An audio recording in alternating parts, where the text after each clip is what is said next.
Israel isn't only an issue of debate in the military. Far from it. In Orthodox circles, a culture of secrecy reigns, and rabbinical courts hold near total power. For women, especially those who wish to leave the ultra-Orthodox community, that has serious and sometimes tragic implications. Uri Shapira reports on a few women who experience just that. 4.5 years after her children were taken away from her, Anne is still having difficulty sleeping at night. I dream at night. I want to continue to sleep because I dream of my children and it feels like I'm spending time with them. I wake up and I look around and I don't understand why they're not there. Born in the US, Anne moved to Israel with her family and entered the ultra-Orthodox community when she was only 17 years old, following the man who would become her husband. What looked like a dream for Anne soon became a nightmare. It was more cult-like than anything else.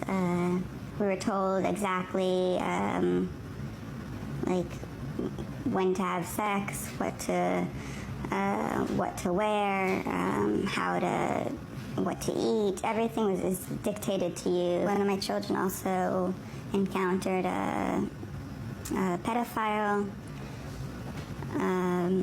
The rabbis told us not to go to the police and not to investigate it and to hush it up.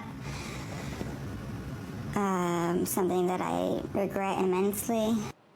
After several years, she decided to leave the community. First, it was they gave me antidepressants so that I wouldn't be so upset. And I took those for years, and they left things on a low fire and let it boil and boil. I couldn't stand living within that cult anymore. I couldn't stand living within those boundaries of laws that I didn't believe in.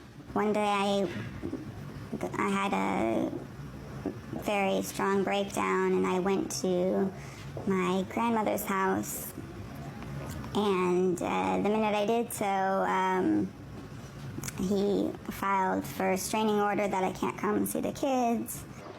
Ever since then, she saw her children only once a week, under supervision of a child contact center. Constantly I've been fighting, constantly I've been to courts, both religious courts and secular courts.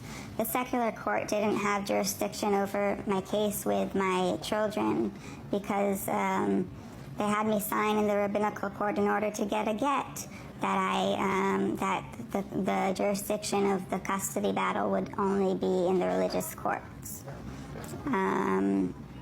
At the time, I didn't realize that I was signing my children away to the devil. Anne is not alone. Many women who decided to leave the ultra-Orthodox community are forced to leave their children behind. The justice system is helpless, as most of the divorce cases are run by religious authorities who often give priority to men.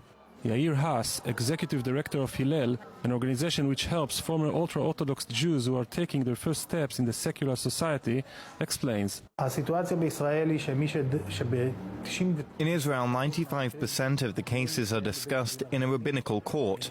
The rabbinical judges are not even trying to hide the fact they'd rather the child remain in an ultra-Orthodox environment. The result is that these women are locked inside a justice system which acts against them. Recently, the issue made headlines in Israel and abroad after a former ultra-Orthodox woman named Esti Weinstein committed suicide after she was torn from her children.